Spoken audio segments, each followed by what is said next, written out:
Bismillahirrahmanirrahim. Assalamualaikum warahmatullahi wabarakatuh. Perkenalkan, nama saya Anggita Ngriansi Zulkarnain dengan NIM 22008AF, kelas reguler A22. Dosen pengampu Raymond Arif N. Noena, SSI, MSI, dari kampus Akademi Farmasi Yamasi, Makassar. Di sini saya akan menjelaskan salah satu metode ekstraksi, yaitu metode infusa. Adapun pengertian infusa menurut Farmakope Indonesia edisi 3, yaitu infusa adalah sediaan cair yang dibuat dengan mengekstraksi Simplicia nabati dengan air pada suhu 90 derajat Celcius selama 15 menit sambil sesekali diaduk, serkai selagi panas melalui kain flanel. Tambahkan air panas secukupnya melalui ampas hingga memperoleh volume infus yang dikehendaki. Dan ada pula pengertian infus, yaitu infus adalah larutan encer yang mengandung konstituen obat mentah yang mudah larut. Dulu infus segar disiapkan dengan memberi obat untuk jangka pendek dalam air dingin atau mendidih. Digunakan dan diencerkan menjadi 8 volume. Namun sekarang infus biasanya disiapkan dengan menipiskan 1 volume larutan konsentrat ke 10 volume dengan air. Infus konsentrat disiapkan dengan proses perkolasi atau maserasi yang dimodifikasi. Selanjutnya saya akan membahas tentang prinsip dan mekanisme infus. Prinsip kerja infus yaitu penyarian dengan menggunakan pelarut air berdasarkan kemampuannya untuk melarutkan sejumlah zat atau senyawa yang dilarutkan dalam air, yaitu air atau polar pada suhu 90 derajat Celcius. Sedangkan mekanisme kerja infus adalah terjadinya perpindahan massa zat dari tanaman karena adanya penarikan zat aktif oleh penyari yang masuk ke dalam sel melalui difusi sehingga zat akan larut dalam penyari. Zat yang larut dalam penyari namun bersifat volatil akan menguap karena adanya pemanasan suhu tinggi sehingga yang didapatkan hanya senyawa non-volatil saja. Selanjutnya yaitu metode dan preparasi infus. Yang pertama, membasahi bahan bakunya biasanya dengan air 2 kali bobot bahan dan untuk bunga 4 kali bobot bahan.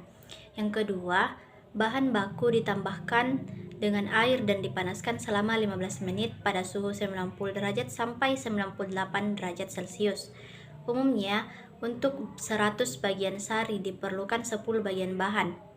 Kemudian yang ketiga, untuk memindahkan penyaringan, kadang-kadang perlu ditambahkan bahan kimia, misalnya asam sitrat untuk infus kina, kalium atau natrium karbonat untuk infuse kelebek. Yang keempat, yakni penyaringan dilakukan pada cairan yang masih panas, kecuali bahan mengandung bahan yang mudah menguap. Kemudian yang terakhir, Simplicia yang digunakan untuk pembuatan infus harus mempunyai derajat kehalusan tertentu. Kemudian selanjutnya yaitu saya akan membahas tentang keuntungan dan kerugian metode infusa. Pertama yaitu keuntungan. Keuntungannya ada 3. Yang pertama, prosesnya relatif lebih mudah. Yang kedua, lebih murah tentunya. Yang ketiga, lebih mudah diaplikasikan kepada masyarakat karena cara pembuatannya mendekati cara pembuatan resep obat tradisional yang sudah biasa digunakan oleh masyarakat. Kerugiannya karena menggunakan pelarut air, sediaan ekstrak dari metode ini tidak dapat disimpan dan digunakan lebih dari 24 jam.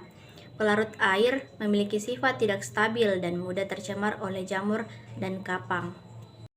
Berikut saya akan menampilkan video tentang metode ekstraksi infusa.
few moments later.